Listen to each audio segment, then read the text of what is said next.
Say yes to new beginnings. Yes. Say yes to new standards of excellence. Yes. Say yes to engaging reportage with a difference. Yes. Introducing Yes International Magazine.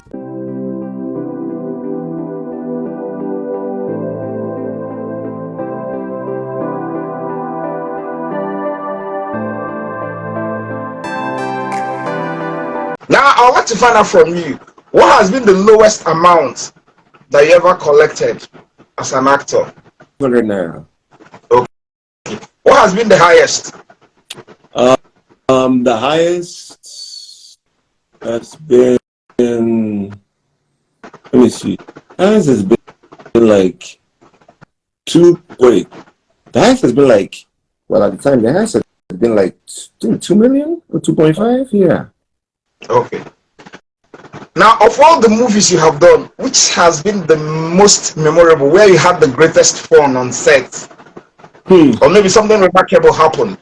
Of all the movies I have done, Azu, I would say that the one that is still memorable and still lingers in my head is remarkable is a movie called Rebecca. The title is Rebecca. And I say this because it's a two-cast movie. Yes, it's a two-cast movie. And it happened in one location. And that location was in a car, a vehicle, inside and around the car. Just two people in the entire movie, Azu. So imagine how tasking that is. Your audience, you have your audience, their gaze is locked in on you. There's nothing to take them away. There's nothing to cut to. It's just the both of you. For me, that still stands as the most memorable, the most remarkable, because I had to, bring my A game. I had to keep, there's this level of consistency that you have to maintain, so that everything just is in sync. So I would say Rebecca and Stripped. Rebecca was produced and directed by Shirley Frimpong Manso. In Ghana, I acted alongside Yvonne Okoro. And then Stripped, produced by Nevada Bridge Productions. That one, I was in a wheelchair for the entire duration of the film. So I had to study how to actually be in a wheelchair and be believable. Not just be in a wheelchair, and it had to be believable. And there were certain times I fell off of the wheelchair in the script, though. It's part of the script. And then it has to be believable that, look, this person is definitely not, this person is paralyzed. You can't walk. So I had to be believed, it really had to be believable. So for me, I'll say those have been the most remarkable for me, the most remarkable and memorable. And of course, most recently, where I had a co-star role on a TV network show here in Atlanta. It's called, the title of the show is Atlanta, directed by Donald Glover, who is also known as Childish Gambino, as the music artist, where I had to be an African-American. I had to speak with an African-American accent. So for me, that was quite remarkable because I had to work on it. So which has been your worst movie experience since you started? My worst could be, I'm not talking about scripts that I've taken, because there's some scripts that I'm not proud of. There's some roles I'm not proud of at all. Those times when we're looking for money, there's some scripts I'm not proud of. To be honest with you, I would say my worst experiences would be when I started.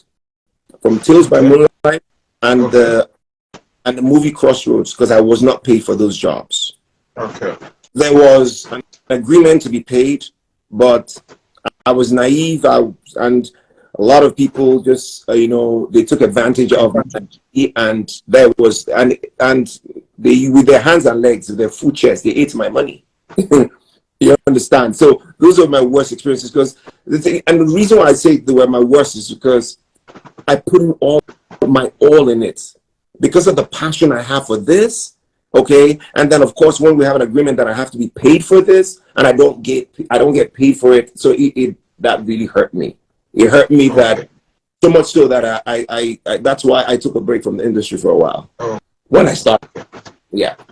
Talking about scripts, what do you normally consider, before accepting to be a part of any production? I look out for values. what are you trying to drive? Yes, there should be an element of entertainment in our stories. That is what we are about. We're entertainers and all of that. But you should also be looking to sensitizing the people or dealing with issues that, societal issues, things that rightly and immediately affect us as a people. Because I believe as storytellers, filmmakers, this is our platform is what we can use to sensitize and educate the audience. It's beyond just being entertained. For me, if you have elements in there that speak to us directly as a people, that connects to what we go through on a daily basis, somebody will watch and say, look, that story connects to me. You guys actually told my story. You guys actually dealt with something that I have been fighting with for so long. You guys were able to answer a question that has been pressing in my heart. You guys were able to, deal with this scourge that we have in society today. So I look out for elements that are able to, that the people are able to connect with. For me, it's beyond entertainment for me, because I want people to, to leave the theaters. Well, we're done watching a film, because all of that. I want people to be able to take a message when they're done. Yes. So what's your philosophy of life? Never stop growing. Never think you've arrived. Never think you've arrived. Because for me, my value proposition in life is to help people become a better version of themselves every day. Okay? To become a better version of themselves every day. To be equipped mentally and break limits. So, and for you to be able to do that, you have to be willing to learn. You have to be willing to accept. Me, I never be unwilling to learn. Never be unwilling to take corrections. The moment you get to that point where you think you know it all, then the moment you begin to retrogress as an individual. For life, we are all learning. We are growing every day. So my philosophy in life is always be open to learn. Always be open to receive new information. Always be open to information. Because look, I say to people, Azu, just before I get off of this question, I say, look, it's not what you have that limits you. It's what you have and don't know how to use that limits you. That's deep. That's deep. I need us to wrap it all up on this note. I need you to tell me the singular decision that you took that turned around your life.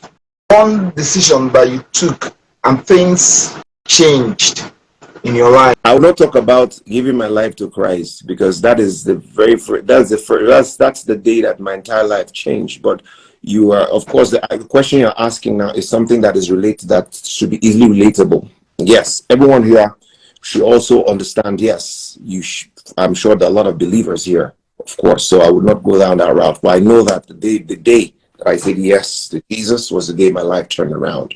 But then if we just juxtapose that with what we do in our everyday lives, what is that one risk or one thing that you did that turned your life around or changed the trajectory of your life? I would say it was the day I bought a one-way ticket out of Nigeria.